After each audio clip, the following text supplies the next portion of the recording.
പഠിക്കാനുള്ളത് എന്താണ്? ഇവിടെയുള്ള ഈ വർക്ക് ചെയ്യാനുണ്ട്.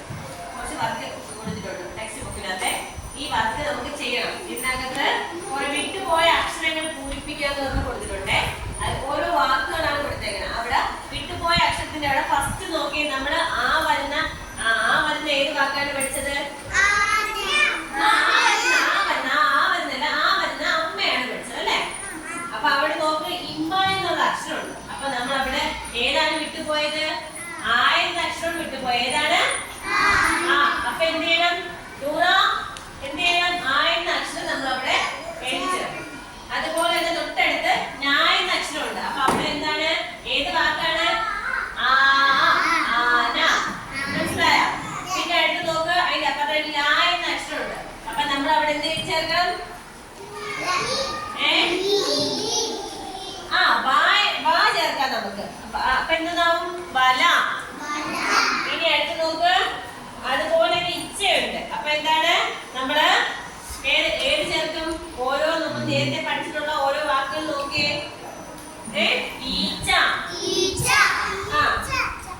ഇനി നോക്കിയേ, അടുത്ത് നോക്ക്, ഊ വന്നായിരിക്കും. അപ്പൊ ഊരൽ. അടുത്ത് നോക്ക്, ഊണ്. എന്നുള്ള അക്ഷരം ഇവിടെ കൊടുത്തിട്ടുണ്ട്. നോക്ക്, അടുത്തത് കഴിഞ്ഞിട്ട് ഋഷഭം. എന്താണ്? പറഞ്ഞ വാക്കാണ് ഋഷഭം. ഷായും ഹായും അമ്മ അടയാളം ഷം കൊടുത്തിട്ടുണ്ട്. അപ്പൊ ബാക്കി നമ്മൾ എന്ത് ചെയ്യണം? വേറെ കൂടെ എഴുതി ചേർക്കാൻ നേരത്ത് ഋഷഭം.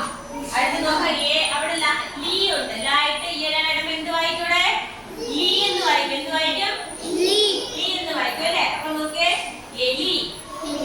അടുത്തത് നായിട്ട് ഈ അടയാളം എന്ത് വായിക്കും? നീ എന്ന് വായിക്കും അല്ലെ? എന്ത് വായിക്കും? സാറിനത്തെ നീ എന്ന് വായിക്കും. അപ്പോഴ് അവിടെ നമ്മള് എന്ത് ചേർക്കണം. മനസ്സിലായോ? ഇത് ഒന്നും പേടിക്കേണ്ട ആവശ്യമില്ല. വ്യഞ്ജനാക്ഷരങ്ങൾ കംപ്ലീറ്റ് ആയിട്ട് എഴുതണം. ആദ്യത്തേൽ ആ എഴുതണം, രണ്ടാമത്തേൽ ആ എഴുതണം, മൂന്നാമത്തേൽ ഈ എഴുതണം. അങ്ങനെ ഓരോ മുറയ്ക്ക് വ്യഞ്ജനാക്ഷരങ്ങൾ മുറയ്ക്കാണ് വന്നിട്ടുള്ളത് നമ്മൾ പഠിച്ച വാക്കുകൾ. അപ്പൊ ആ വിട്ടുപോയ അക്ഷരങ്ങളെല്ലാം ചേർക്കുമ്പോ അവിടെ നമുക്ക് വ്യഞ്ജനാക്ഷരങ്ങളല്ല, സ്വരാക്ഷരങ്ങൾ. വിട്ടുപോയ അക്ഷരങ്ങളൊക്കെ ചേർക്കുമ്പോ അവിടെ എന്താവും? സ്വരാക്ഷരങ്ങൾ കംപ്ലീറ്റ് ആവും അല്ലെ? ഇപ്പൊ നമ്മൾ വ്യഞ്ജനാക്ഷരങ്ങളാണ് പഠിക്കുന്നത്. ഇതില് നമ്മൾ ആ ഈ എന്നുള്ള അക്ഷരങ്ങളെല്ലാം എഴുതി ചേർക്കുമ്പോ എന്താവും? സ്വരാക്ഷരങ്ങളാവും അല്ലെ? അത് ആ മുറയ്ക്ക് തന്നെ നമ്മൾ പഠിച്ചതുപോലെ തന്നെയാണ് വന്നേക്കുന്ന വാക്കുകൾ. അതേതൊക്കെ എഴുതണം. അടുത്ത് നോക്കിക്കോ, നമ്മള് ക, ഇഖ, ഗ, ഇഖ, ങ വരെ പഠിച്ചു അല്ലെ? അത് കഴിഞ്ഞിട്ട് അടുത്തതായിട്ട് നമുക്ക് പഠിക്കാനുള്ളത് ആ കായിക ങയിലെ കുറെ വാക്കുകൾ നമ്മൾ പറഞ്ഞെങ്കിലും അതിന്റെ കൂടെ തന്നെ കാ വരുന്ന കരടി അല്ലാതെ ടീച്ചർ വേറൊരു വാക്ക് പഠിപ്പിച്ച് ഏതാണത്? കാ വരുന്ന കലം. അടുത്തത് മുഖം അല്ല. അടുത്ത് നോക്കിക്കോ, മുഖം അല്ലാതെ ടീച്ചർ ഇക്ക വരുന്ന വേറൊരു വാക്ക് പറഞ്ഞത് ഏതാണ്? നഖം. ഏതാണ്? നഖം. അടുത്ത് നോക്കിക്കോ, ഗാ വരുന്ന വാക്ക് ഗജം അല്ലാതെ ടീച്ചർ ഒരു വാക്കുകൂടെ പറഞ്ഞത് അതേതാണ്? ഗദ. അടുത്ത് നോക്കിക്കോ, ഇക്ക വരുന്ന വാക്ക് മേഘം അല്ലാതെ ടീച്ചർ വേറൊരു വാക്ക് പറഞ്ഞത് എന്താണ്? ഘടികാരം. ഘടികാരം എന്താണ് ടീച്ചർ പറഞ്ഞോ? എന്താണ് ഘടികാരം? ക്ലോക്ക് അല്ലേ?